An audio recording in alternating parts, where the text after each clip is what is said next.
여러분 이번 시간에는 공소시효에 대해서 살펴보도록 하겠습니다. 지난 시간에는 공소제기의 효과에 대해서 살펴봤고요.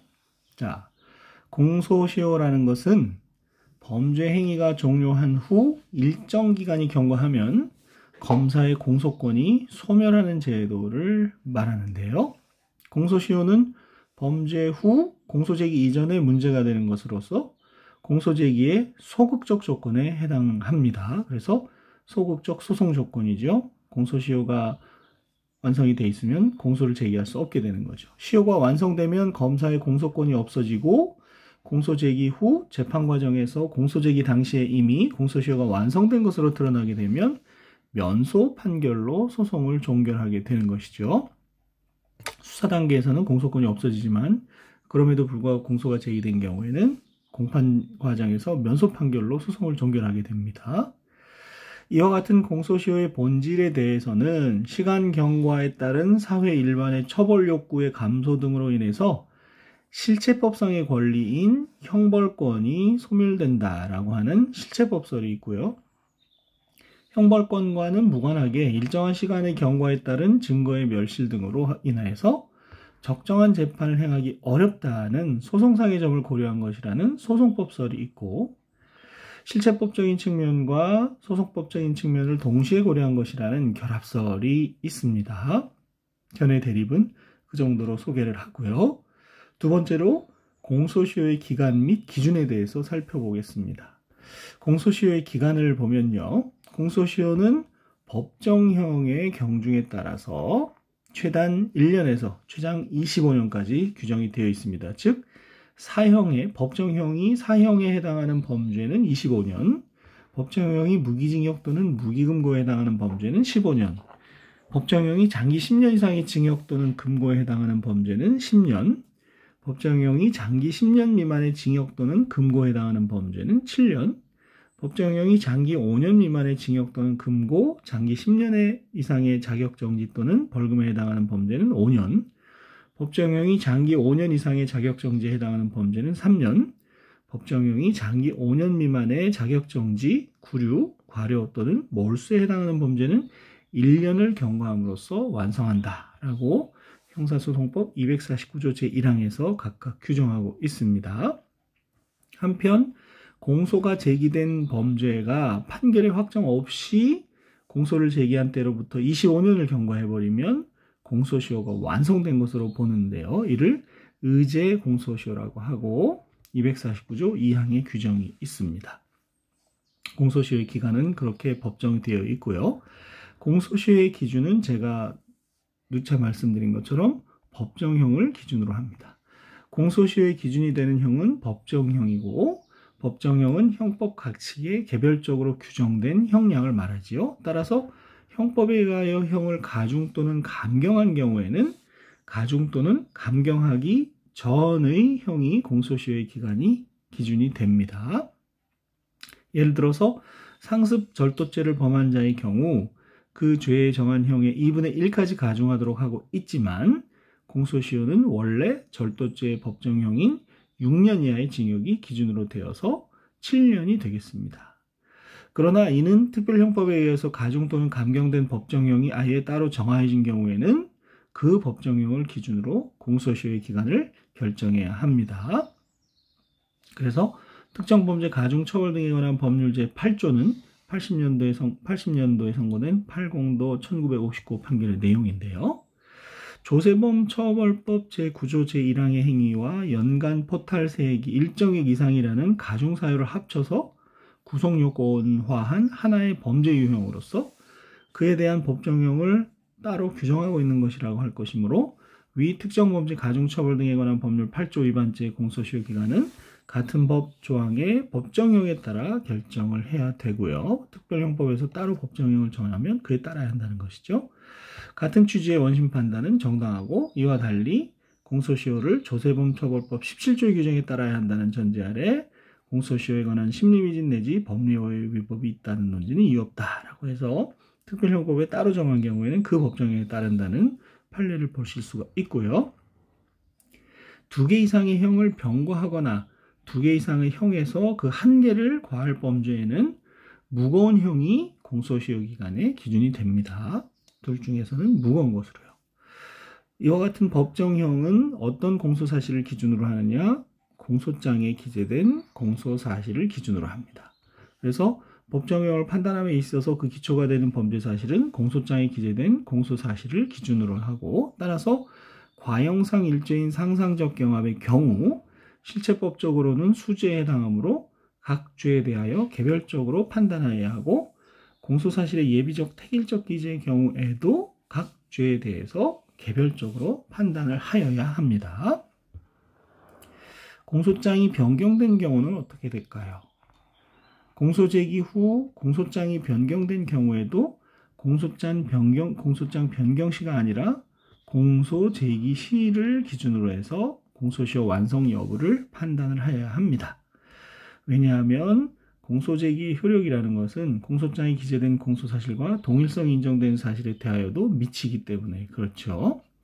다만 공소장 변경에 의해서 공소사실이 변경됨에 따라서 그 법정형에 차이가 생긴 경우에는 변경된 공소사실에 대한 법정형이 공소시효 기간이 됩니다. 법정형에 차이가 생기면 변경된 공소사실에 대한 법정형이 공소시효 기간이 기준이 되지만 됩니다. 그래서 사기죄로 공소 제기되었다가 예비적으로 배임죄를 추가하는 공소장 변경이 된 경우 배임죄의 공소시효 완성 여부도 당초 공소 제기 시를 기준으로 제기 시를 기준으로 해서 판단하지만 그 법정형은 변경된 공소사실에 의해서 판단을 하게 됩니다.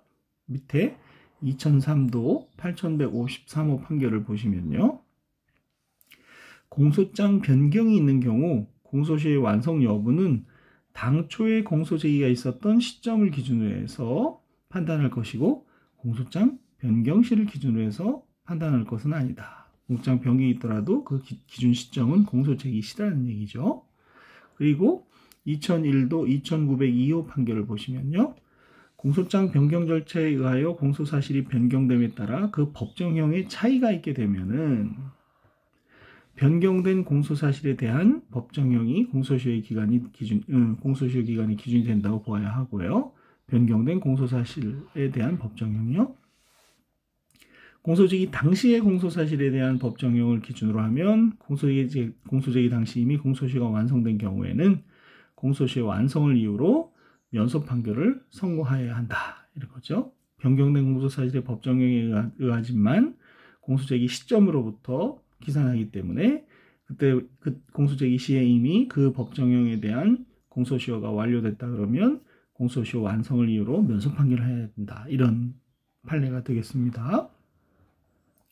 그래서 공소장 변경의 경우에는 시점은 공소제기 시, 법정형의 차이가 있는 경우 법정형은 변경된 공소사실 이렇게 기억하시면 되겠고요.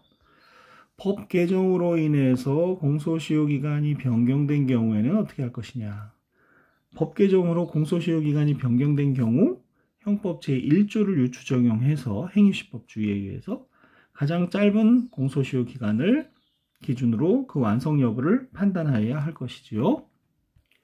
구체적으로는 형법 제1조 2항에 따라서 범죄 후 법률의 개정으로 그 행위가 범죄를 구성하지 않거나 형이 구법보다 가벼운 때에는 신법에 의하도록 하고 있기 때문에 그렇습니다. 네, 1조 중에서도 1조 2항에 의해서 가벼운 신법에 의하도록 그렇게 하고 있는 것이죠. 자, 세 번째로 공소시효의 기산점에 대해서 살펴보면요. 공소시효의 기산점은 범죄 행위의 종료시가 되겠습니다. 범죄 행위의 종료시. 공소시효는 범죄 행위가 종료한 때로부터 진행을 합니다. 따라서 결과범은 결과 발생 시에, 거동범 및 미수범은 실행행위를 종료한 때에, 계속범은 법익 침해가 종료한 때에 공소시효가 각각 진행된다고 하겠습니다. 관련된 판례를 보시면요. 2016도 14,825 판결 보시면 미수범의 경우입니다. 미수범의 공소시효 기산점은 앞서 설명드린 바가 있는데요. 실행행위 종료시라는 거죠. 내용을 보시면 공소시효는 범죄 행위가 종료한 때로부터 진행을 하는데 미수범은 범죄의 실행에 착수해서 행위를 종료하지 못하였거나 결과가 발생하지 아니한 때에 처벌받게 되므로 착수미수, 실행미수의 경우죠. 미수범의 범죄 행위는 행위를 종료하지 못하였거나 결과가 발생하지 아니하여 더 이상 범죄가 진행될 수 없는 때에 종료가 된다고 보고 그때부터 미수범의 공소시효가 진행이 됩니다. 예를 들어서 피고인이 분양대책위원회에 대한 업무상 임무에 위배해서 주상복합아파트 2층 오피스텔 28세대에 관한 분양계약에 따라 소유권 이전 등기를 하여 재산상 이익을 취득하려다가 금전 지급 약정에 따라 2007년 2월 8일 가 회사 등에게 분양계약서를 반환해서 더 이상 주상복합아파트 2층 28세대에 관한 소유권 이전 등기 절차를 진행할 수 없게 됨으로써 미수에 그친 경우, 업무상 배임 미수에 그친 경우 업무상 배임 미수죄에 있어서 범죄 행위의 종료 시기는 금전 지급 약정 및 분양계약서 반환으로 더 이상 소유권 이전 등기 절차를 진행할 수 없게 된 때가 된다는 것이죠. 그 다음 2006도 346호 판결은요. 서적, 신문 등 기존의 매체에 명예훼손적 내용의 글을 게시하는 경우 게재행위 즉시 범죄가 성립하고 종료한다고 봐야 되기 때문에 게재행위가 있은 때로부터 공소시효가 진행된다. 이렇게 보는 거죠. 포괄일죄는 일죄이기 때문에 최종의 범죄행위가 종료된 때 하나의 죄니까요. 맨 끝에 범죄가 종료된 때를 기준으로 해야 된다는 것이 대법원 2015도 3926호 판결의 내용입니다. 관련된 판례를 좀 더 살펴보면요. 2014도 5939호 판결인데요. 포괄일죄 공소시효는 일죄이기 때문에 최종 범죄행위가 종료한 때로부터 진행하기 때문에 거짓이나 그 밖의 부정한 방법으로 북한 이탈 주민의 보호 및 정착 지원에 관한 법률에 따른 보호 및 지원을 받은 경우에 공소시효는 위 법에 의한 보호 또는 지원을 최종적으로 받은 때 포괄일죄이기 때문에 그때로부터 진행한다는 얘기입니다. 과용상 일죄는 어떨까요? 본래 과용상 일죄는 수죄에 해당하기 때문에 각각의 죄별로 개별적으로 판단을 해야 됩니다. 예를 들어서 상상적 과용상 일죄에 관계에 있는 상상적 경험 관계에 있는 사기죄와 변호사법 위반죄 중에서 변호사법 위반죄의 공소시효가 완성되더라도 변호사법 위반죄는 7년 이하의 징역이고 사기죄는 10년 이하의 징역이기 때문에 공소기간이 다르고 사기죄의 공소시효까지 한꺼번에 완성되는 것은 아니고 각각 판단해야 된다는 거죠. 자, 공범에 관한 특칙이 있는데요. 공범의 경우에는 최종 행위가 종료한 때로부터 모든 공범에 대한 시효기간을 기산한다. 공범 중에 최종적인 범죄가 있을 때요. 이는 공범 간의 시효를 일률적으로 정함으로써 모든 공범에 대한 처벌의 형평을 기하기 위한 것이라고 하겠습니다. 공소시효의 구체적인 계산 방법은요. 공소시효를 계산함에 있어서는 초일은 시간을 계산함이 없이 일일로 산정을 하고요. 초일 산입을 한다는 거죠. 기간이 말일인 경우에 공휴일에 해당하는 날이라 하더라도 기간에 산입해서 그 말일에 종료가 되는 것이지요. 초일을 산입해주고 말일도 공휴일 특례를 적용하지 않아서 피고인에게 유리하게 적용이 되는 것입니다. 자, 공소시효의 기간은 그렇고요. 공소시효가 정지되는 경우가 있습니다.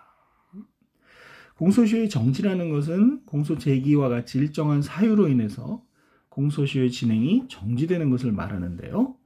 정지된 공소시효는 정지 사유가 없어진 때로부터 나머지 시효기간이 다시 진행이 됩니다. 그래서 중단이 아니고 정지입니다. 정지했다가 다시 진행될 수 있는 거죠. 공소시효는 정지만 인정이 되고 일정한 사유가 있으면 처음부터 다시 시효가 진행하는 중단, 민법에서 말하는 소멸시효 중단 같은 제도는 인정되지가 않고요. 그러면 공소시효 정지는 어떤 경우에 될까요? 첫 번째, 공소의 제기입니다. 공소시효는 공소의 제기로 진행이 정지되고요. 당연히 공소기각이나 관할 위반 같은 재판이 확정이 된 때로부터 다시 진행이 됩니다. 만약에 그런 판결이 내려지면요. 공소기각 등의 형식 재판은 일사부재의 효력이 인정되지 않기 때문에 그렇죠? 형식 요건을 구비하면 또다시 공소 제기 기간이 남아있다 그러면 공소를 제기할 수 있기 때문에 그렇습니다.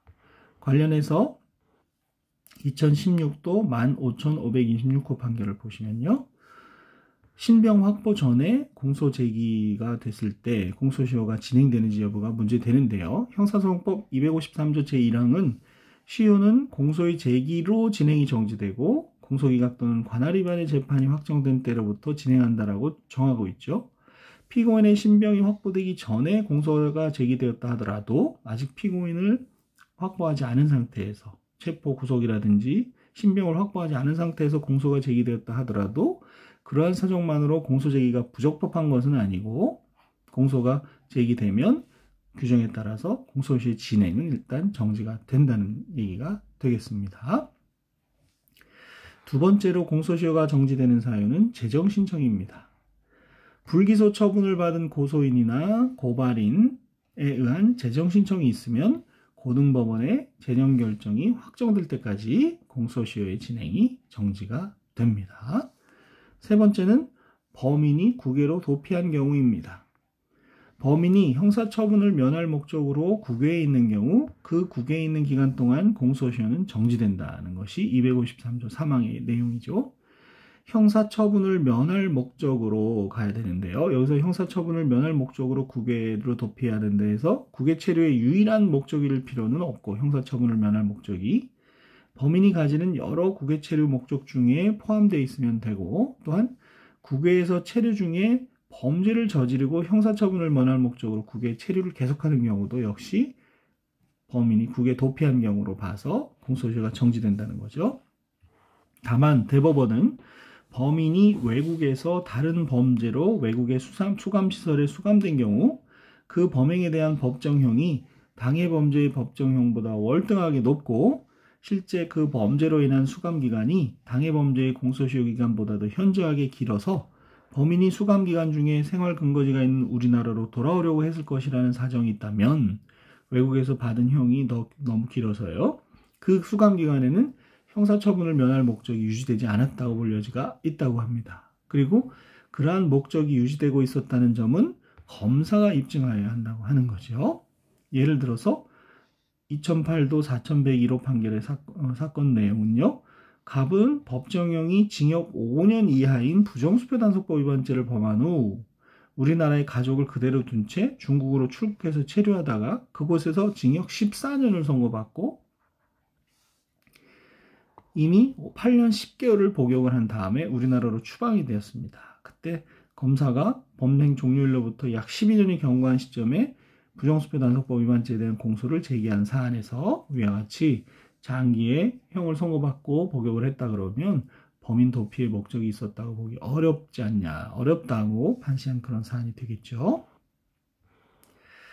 2022년에 선고된 2022도 857호 판결을 보시면요. 약 4억여 원의 횡령 및 도박 범행 후 중국에 체류한 기간 동안 공소시효 정지 사유인 형사처분을 면할 목적이 인정되느냐가 문제가 되었는데요. 피고인이 대한민국에서 범행 후 중국으로 출국한 사안인데요. 원심은 피고인의 출국 경위에 비추어 볼 때 피고인이 중국에 체류하는 것이 국내에서의 형사처분을 면하기 위한 형편이었던 것으로 보이고 이는 중국이 피고인의 본국이라 해도 마찬가지라고 판단하고 중국인이었나 보죠. 형사처분을 면할 목적이 국외 체류의 유일한 목적일 필요는 없으므로 설령 피고인의 중국 체류 목적 중에 딸을 돌보기 위함이 있었다고 하더라도 형사처분을 면할 목적을 인정하는데 방해가 되지 않는다고 판단한 후 피고인이 중국에 체류하였던 기간 동안 공소시효가 정지되었다고 봐서 공소사실 유죄로 판단한 것은 정당하다라고 했던 그런 사안이 되겠습니다. 딸을 돌보기 위한 사정이 있었다 하더라도 그것만으로 형사처분을 면할 목적이 없었다고 보기는 어렵다고 그렇게 판단한 사안이 되겠죠. 한편 법 개정으로 종래와 달리 피고인이 형사처분을 면할 목적으로 국외에 있는 경우에는 그 기간 동안 의제 공소시효에 따른 기간의 진행, 즉 공소 제기 후 판결이 없이 25년이 경과하면 공소시효가 완성된 것으로 본다는 의제 공소시효 기간도 마찬가지로 253조 4항에 의해서 2024년 2월 13일부터 공포 시행되었기 때문에 시행 전에 공소가 제기된 범죄로서 아직 시행 당시 공소시효가 완성한 것으로 간주되지 않은 경우에 의제 공소시효에 대해서도 국외 체류 범인의 국외 도피의 경우에는 공소시효가 정지가 된다는 규정이 의제 공소시효에도 적용이 된다는 얘기죠. 자, 네 번째로 공소시효의 정지 사유로 볼 수 있는 건 소년법상의 심리개시 결정이 있는 경우입니다. 소년보호 사건에 대해서 소년부 판사의 심리개시 결정이 있었던 때로부터 그 사건에 대한 보호처분의 결정이 확정될 때까지, 형사처벌이 아닌 보호처분의 결정이 확정될 때까지는 역시 공소시효 진행이 정지가 됩니다.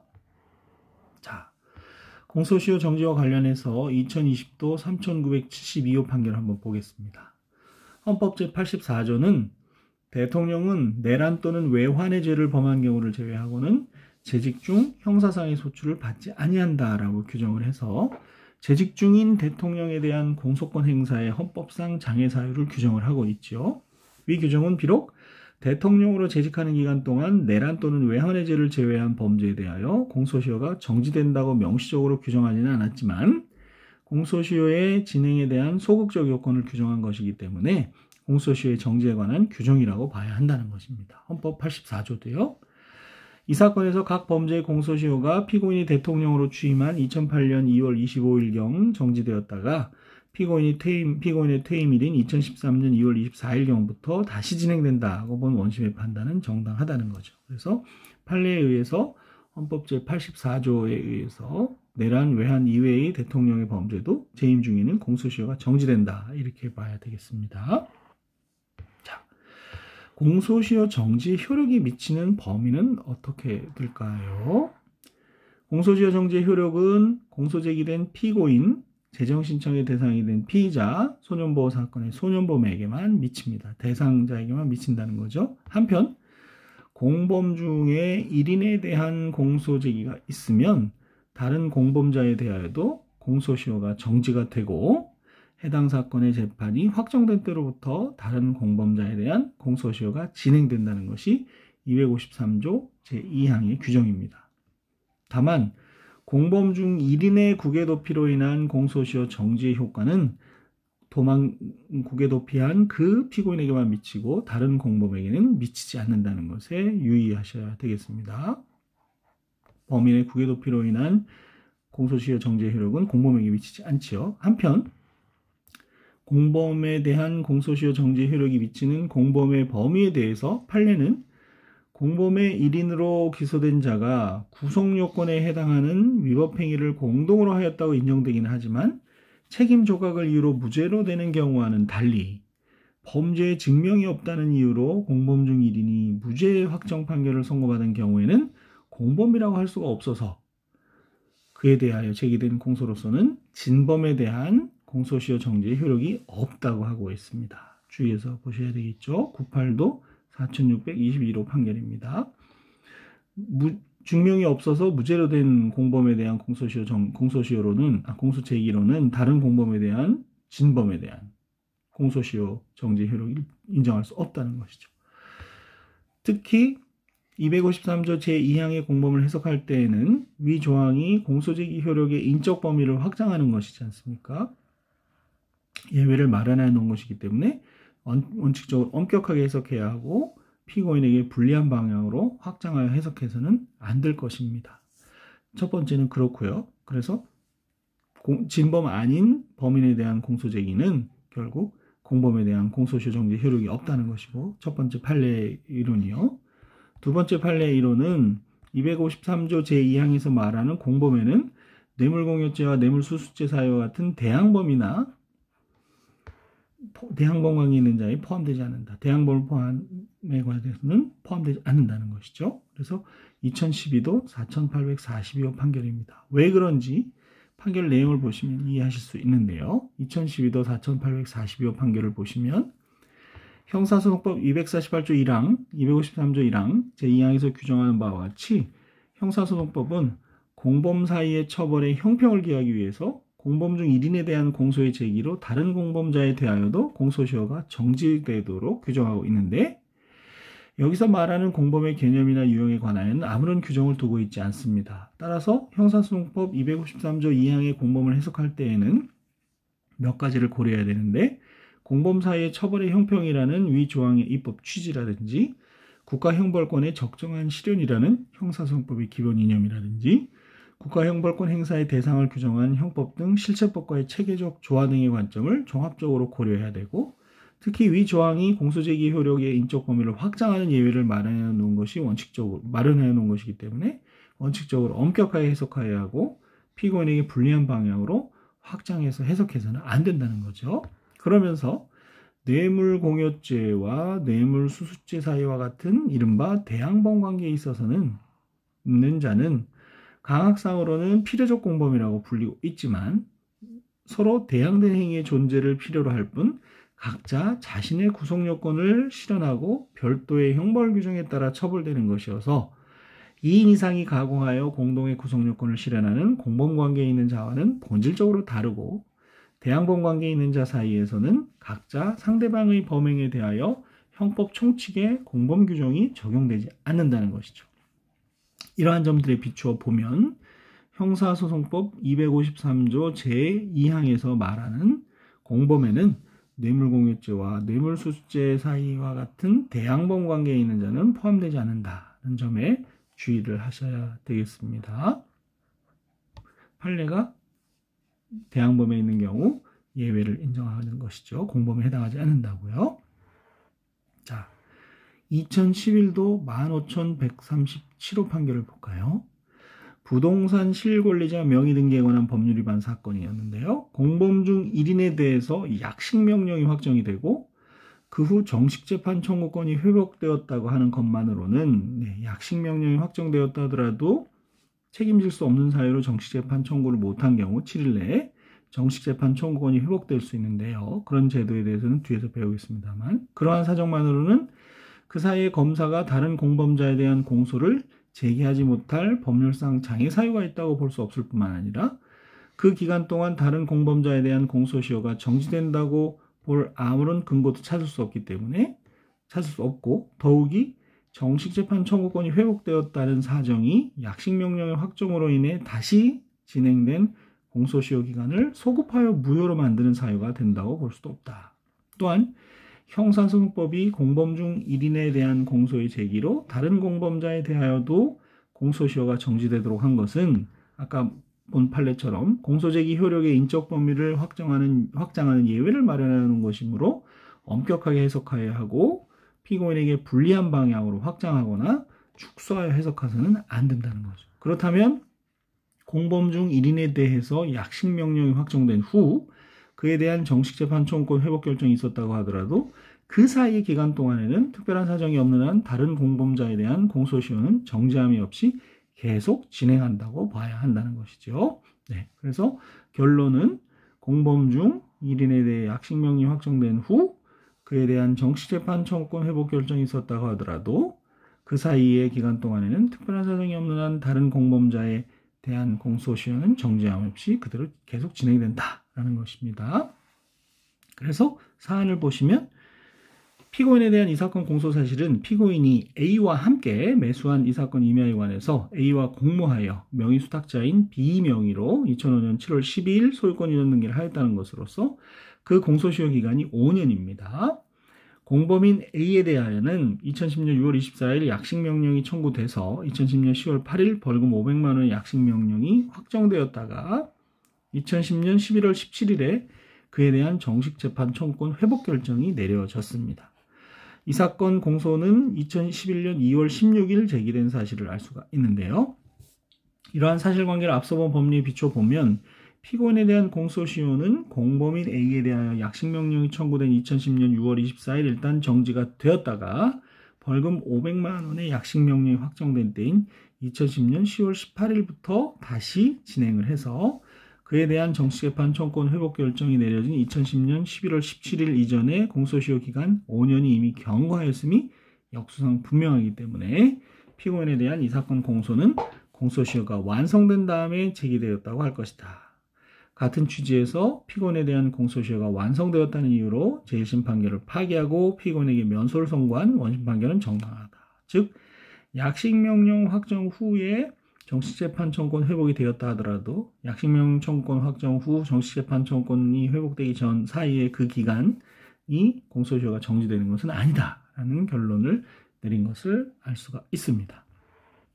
자, 네 번째로 공소시효가 배제되는 경우가 있습니다. 아예 사람을 살해한 범죄, 방조범은 제외하고요. 로 사형에 해당하는 범죄에 대하여는 공소시효를 배제한다는 것이죠. 253조 2의 규정이 만들어지면서 제정이 되면서 그렇게 법리가 형성이 됐습니다. 헌정질서 파괴사범, 형법상 내란죄나 외환죄, 군형법상 반란죄, 이적죄도 공소시효 적용이 배제가 됩니다. 특별법에 의해서. 헌정질서 파괴범죄의 공소시효 등에 관한 특례법이 있습니다. 성폭력 범죄에서도 공소시효의 적용을 배제하고 있는데요. 첫째, 13세 미만의 사람 및 신체적 정신적 장애가 있는 사람에 대한 강간, 강제추행, 준강간 및 준강제추행죄의 경우. 둘째, 강간 등 상해치상해죄의 경우. 강간 등 살인치사죄의 경우. 넷째, 13세 미만의 미성년자에 대한 유사강간의 죄의 경우. 특수강간 등 상해치상 등의 죄의 경우가 그거에 해당됩니다.